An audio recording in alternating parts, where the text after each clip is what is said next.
Ang Panginoon po ay inaantay natin. Dapat habang inaantay natin ang Panginoon, dapat tayo po is ready sa mga pangako. Yun po yung mga pangako ng Panginoon sa atin.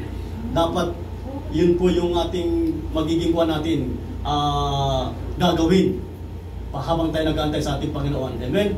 To invest time wisely during waiting moments. Amen? Upang gamitin natin ang ating mga oras at sa mga makabuluhang bagay na ayon sa ating Panginoon habang tayo hinahintay natin ang Panginoon. Yun po yung objectives. At sa ating mga pag-aaralan sa huli at malalaman natin kung ano po yung mga promise ng Panginoon upang ito'y ating lubos na maunawaan. Objectives, and dadako na po tayo sa introduction. Amen? Patience and perseverance is important in our waiting time.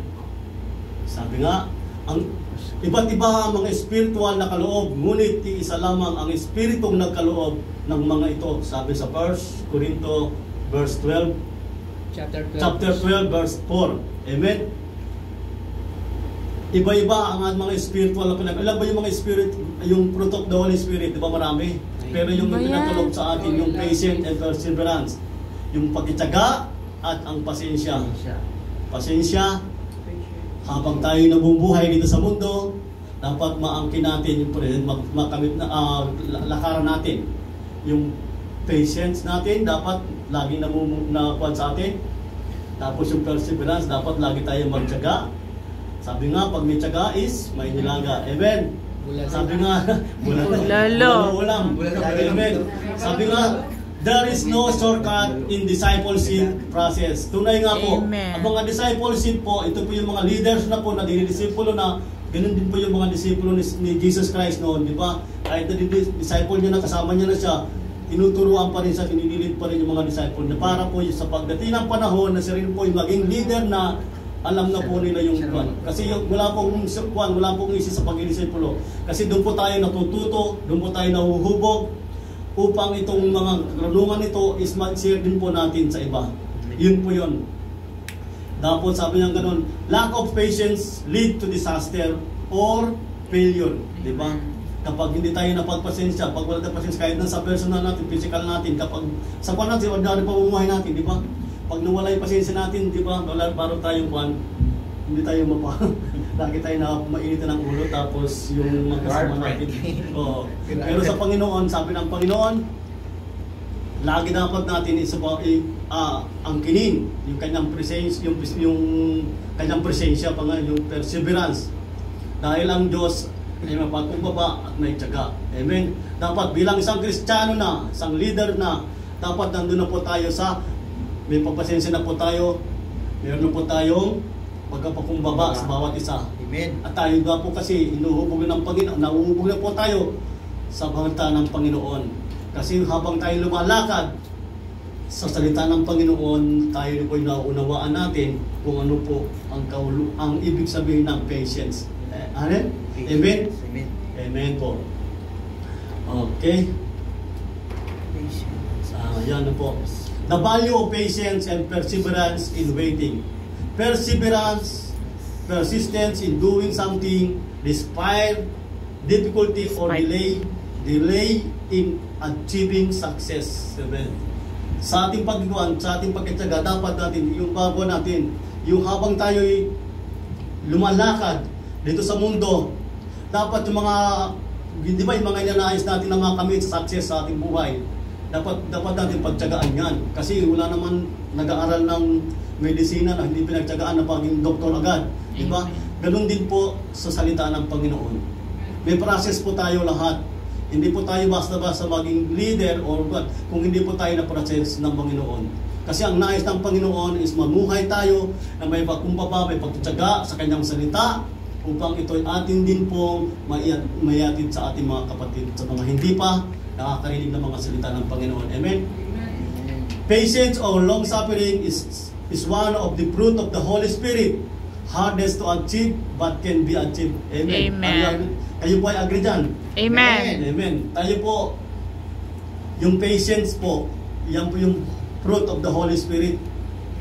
Pero napakahirap gawin, di ba? Parang sarili lang natin, hindi natin kaya. Pero kaya po natin gawin basta kasama natin ang Panginoon. Amen. Kasi ang Panginoon po, yung Holy Spirit na namumuhay na sa atin, natatanggap natin, siya na po yung magilid sa atin, siya na po yung bubulong sa inyo, bubulong na sa iyo. O, puso mo, parang meron nagbubulong sa likod sa big. Minsan, pag nagagalit tayo, pero dapat, hindi na tayo nakakasala. Pwede tayo magalit, pero tayo hindi magkasala. Pero meron bang ganun? Pwede po. Kasi tao po, pag hindi natin sa gaya na sa trabaho, experience sa trabaho, pwede po tayo magalit, pero hindi tayo magkasala. Pagalitan natin sila sa tamang pamamaraan, pagsabihan sa tamang pamamaraan, pero hindi tayo nila sasaktan na ikakasira na lang. Ganun po dapat ang magiging po natin as a leadership na po na nakikinig na sa salita ng Panginoon. Yun po yung, pero yung present yan, kapag na-feel mo presence ng Holy Spirit, meron bubulong sa iyo kasi kasi ang ating Holy Spirit po is kasama natin. Siya po yung naglilid sa atin sa bawat desisyon natin, sa bawat gagawin natin. At Holy Spirit, lagi natin yung kasama. Amen. Amen? Thank you, Lord. Parang bilis ha. The value of tests and trials. Sabi nga, our lives are tested to make sure that we are prepared for the great task of God. Amen. Sabi nga sa kanyang salita sa 1 Thessalonians 5:2, sapagkat alam ninyo ang pagdating ng araw ng Panginoon ay tulad ng pagdating ng magnanakaw sa gabi. Amen. Yan po dapat po sa lahat ng mga trials at sa mga testing sa ating buhay, dapat po lagi po tayong handa. Kasi po ang sabi sa salita, ang pagdating ng Panginoon di natin alam. Tulad ng isang magnanakaw sa gabi. Bakit initulad yung magnanakaw sa gabi? Kasi po, karamihan, ang mga magnanakaw ginagawa sa gabi, sa dilim, yung hindi sila kikita. Iyon po yung hindi ko ginahanin tulad sa Thessalonians 5:2. Kasi ang pagdating ng Panginoon, hindi rin po natin alam. Kaya habang nandito tayo sa mundong ito na nabubuhay, dapat po maging ready po tayo sa mga pagsubok. Sabi ni Kuya Lemuel, yung nag-question siya, yung pagsubok daw is huwag natin ko. Ang pagsubok po, binigay po ng Panginoon sa atin dito sa lahat ng mga tao upang tayo maging matatag at maging malakas at alam natin kung saan tayo dapat tumakbo o sino dapat ang ating tatawagan. Amen. Kaya inalaw ng Panginoon ang mga pagsubok na yan para tayo maging matatag. Ganon din po tayo sa mga leader.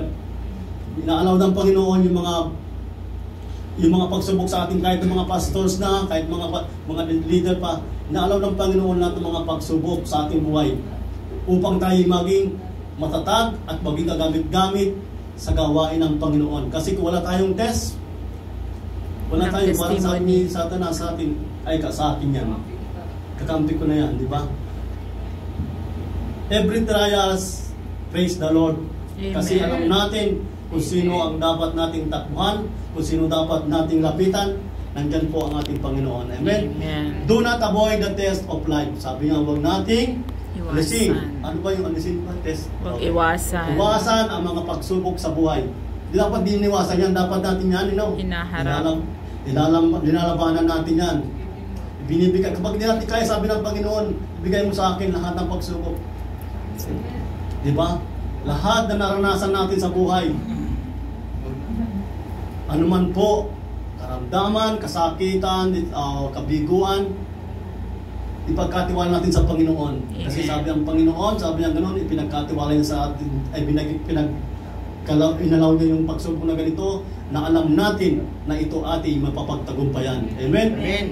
Do not despise test or correction. Sa mga kapatid, sa mga pastors, pag tayo po yung kinukorek o tinetest, iyon po yung dapat natin accept. Kasi yung minsan, sa mga kapatid, sa mga pastors na rin, o sa mga elders, leaders, yun po yung, kapag kinukorek po yung mga mali natin ginagawa, praise God po tayo kasi yung pastor na nagtukorek sa iyo, hindi po yan tinuturuan para hindi niya kinukonsente yung pagkamali mo. Dapat tinukorek niya kasi para maging maayos yung buhay natin, buhay mo. Ganun din po sa atin bilang magulang. Kapag kinukorek natin yung mga anak natin, hindi natin sila pinapagalitan o parang ayaw natin sa kanya, hindi gusto lang natin silang maging maayos ang kanilang buhay para pag sa dating ng araw, pag sila rin maging magulang na alam nila kung paano sila magpander ng mga anak nila, di ba? Ganun din po ang Panginoon sa atin. Kung paano po tayo binago ng Panginoon, bago tayo naayos noon, kung ano tayo noon at ngayon, dapat po, yun na po yung maging buhay natin na magkaya-ayan sa Panginoon. God is allowed all trials in our lives. Amen? Amen. God only uses people whose foundation would pass His test. Amen. Are you agree with that? Amen. Amen. Agree po ako dyan. Kasi sabi niya ganun, Panginoon, lahat tayong mga ginagamit, ang lahat ng mga taong ginagamit ng Panginoon ay pinagdadaan niya sa mga pagsubok. Kasi kung hindi tayo pinagdadaan sa pagsubok, anong magiging kuha natin, testimony natin? Anong magiging kaalakasan ng iba na maririnig nila sa atin kung hindi natin dadaanan yung mga pagsubok? Ikaw noon at saka ngayon, ano ba ang pagkaiba? Di ba, pag wala kang pagsubok na naranasan, anong testimony mo sa iba? Anong magiging kuha mo sa kanila? Ibabahagi mo, di ba? Wala. Kasi inaalaw po ng Panginoon sa mga tao, lalo na po sa mga tao na tumatayo sa kanya, nagbahayag ng kanyang mga salita, na maikuan ang mga pagsubok na naranasan niya, upang ito'y maging kalakasan din po ng iba na naka-experience din po ng kanyang naranasan. Amen. Bawas testimony po natin dito, yung mga testimony po natin na nangyari sa ating buhay, malay mo, kapatid, ganun din ang naranasan. Alam niyo po paano niya napagtagumpay, paano mo napagtagumpayan.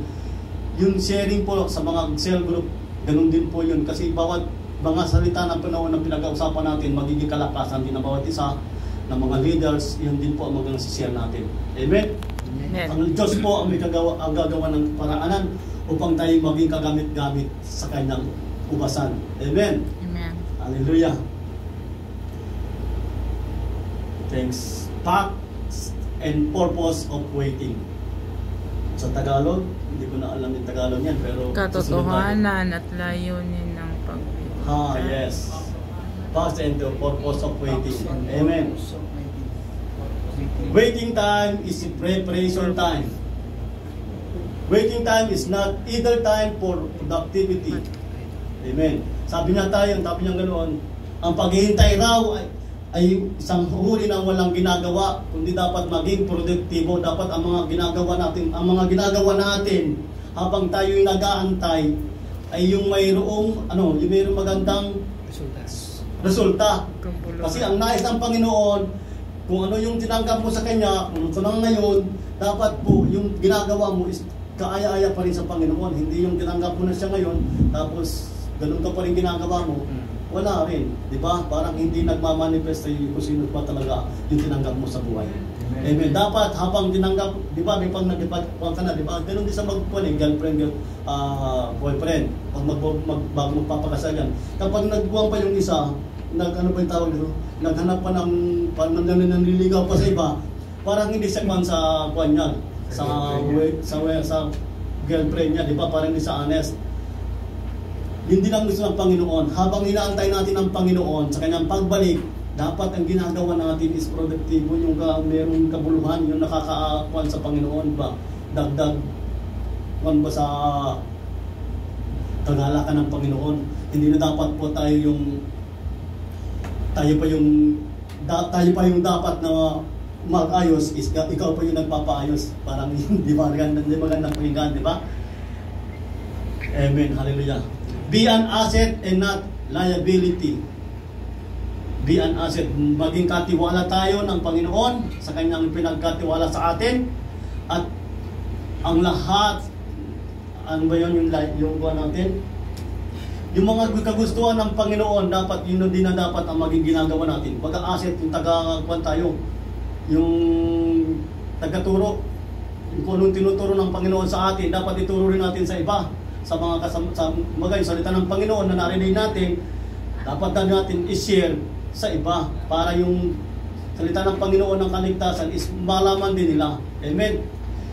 Make yourself ready for your wedding. Okay.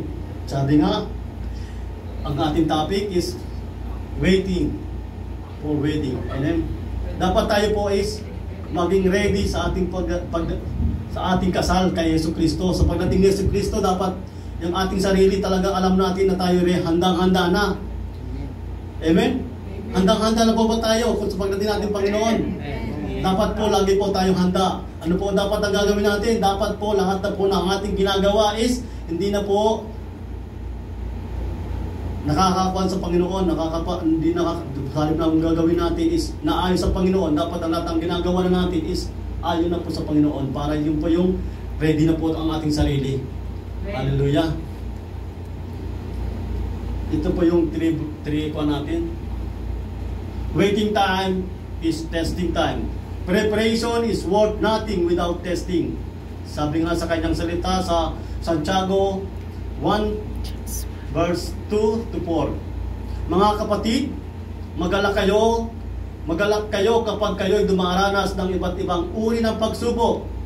Dapat ninyong malaman na nagiging matatag ang inyong pananampalataya sa pamamagitan ng pagsubok, at dapat kayong magpakatatag hanggang wakas upang kayo'y maging ganap at walang pagkukulang. Amen. Sabi nga, testing produce quality. Dapat, sabi niya, kung walang pagsubok, sabi niya gano'n, hindi natin maranasan kung ano tayo sa buwan ng Panginoon. Gano'n na po tayo katatag sa ating pananampalataya. Konting pagsubok lang ba is, babaksak na ba tayo? Babalik ba tayo? Lord, bakit ganito? Konting pagsubok lang ba is, ayaw na tayo sa gawain natin. Ayaw na tayo sa pinagkatiwala sa atin ng Panginoon. Hallelujah. The Holy Spirit enables you to pass the test. Amen. Amen. Sabi nga, ang Panginoon ay lagi nating kasama, at ang lahat ng mga pagsubok na yan ay ating malalampasan kapag lagi nating isinama ang Panginoon sa ating mga lakad. Amen. Ang Panginoon po, ang Holy Spirit, nasa atin na po simula nung tinanggap natin si Jesus Christ bilang Lord and Savior. Amen. Kaya inaalaw ng Panginoon, nadanasin natin, sabi niya ganun, kung sino magpakatatag hanggang huli ay mananatili sa Kanya hanggang wakas, ay makakasama niya. Iyon na po yung waiting. Iyon na po yung makakasama natin ng Panginoon sa Kanyang pagdating. Hallelujah.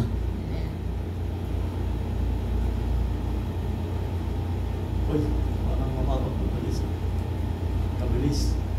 Tabi, balikan natin ulit yan. Sa pamamagitan ng mga pagsubok, at dapat kayo magpakatatag hanggang wakas upang kayo maging ganap at walang pagkukulang. Sa ating pag-aantay sa Kanyang pagdating, sabi niya ganoon, dapat natin pagpakatagan ang lahat ng mga pagsubok na yan. At hindi tayo magkulang. Dapat nagawa na natin yung mga pinapakuman sa atin ng ating Panginoon, yung pinapagawa sa atin. Ano ba yung Great Commission natin dito sa mundo, di ba? Matthew ano yun? Matthew 28? Matthew 28, 18, 19, 20. Yun po, ibahagi natin ang salita ng Panginoon sa mga taong hindi pa nakakarinig ng mga salita niya ng buhay, ng salita ng kaligtasan, upang sila rin po ay maligtas. Amen? Dapat yung mga yan, yung mga kapa natin, minsan yung nagiging kahinaan natin, hindi natin kaya, nahunahan tayo ng kaba. Ano ba yung tinanggap natin? Di ba tayong una-una tumanggap, natanggap natin ng libre? Bigay rin natin sa iba ng libre. Gamitin natin yung sarili natin dahil nang gugustuhan ng Panginoon sa atin. Kasi hanggat hindi, sabi ng Panginoon, hindi pa dumarating ang Panginoon. Kaya sabi, matagal ko nang naririnig yung pagdating niyan. Pero hanggang ngayon, hindi pa dumarating. Sabi ng Panginoon kasi, ang Panginoon kasi, mahal niya ang mga tao. Ang nais ng Panginoon is makarinig din po ng salita ng Panginoon, ang salita ng Diyos, ang mga tao na hindi pa nakakarinig, upang sila rin po ay magkaroon ng kabuhay ng kaligtasan. Amen? Yun po yung dapat natin gawin. Amen? Yan na po yun. Ay, conclusion agad. Your age is your ministry. Amen? Mga kapatid, tinawag kayo upang maging malaya, ngunit huwag ninyong gamitin ang inyong kalayaan upang masunod ang hilig ng laman, kundi maglingkod kayo sa isa't isa sa diwa ng pag-ibig. Matatagpuan po yan sa Galatia 5 verse 13. Amen. Sabi nga gano'n, we can only share what you have. Sabi nga niya mga kapatid, sabi nga gano'n. Ano ba ang kaya natin ibigay? Di ba di natin kaya ibigay kung wala na tayo? Kung ano po yung meron sa atin, yung ministry po natin, kung saan po tayo nagagamit, yun po yung age natin, yun po yung kaya natin i-share eh. Yung mga talento natin, gaya sa mga music ministry, sa mga instrumentalist po, kung yung po yung mga talento natin, isinishare natin, pagagamit sa ministry, glory to God. Hallelujah. Wala. Sige na. Tuloy. Hallelujah.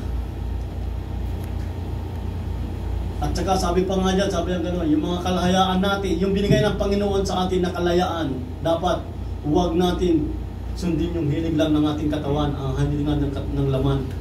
Dapat, kundi maglingkod po tayo na ayon sa pag-ibig ng Panginoon.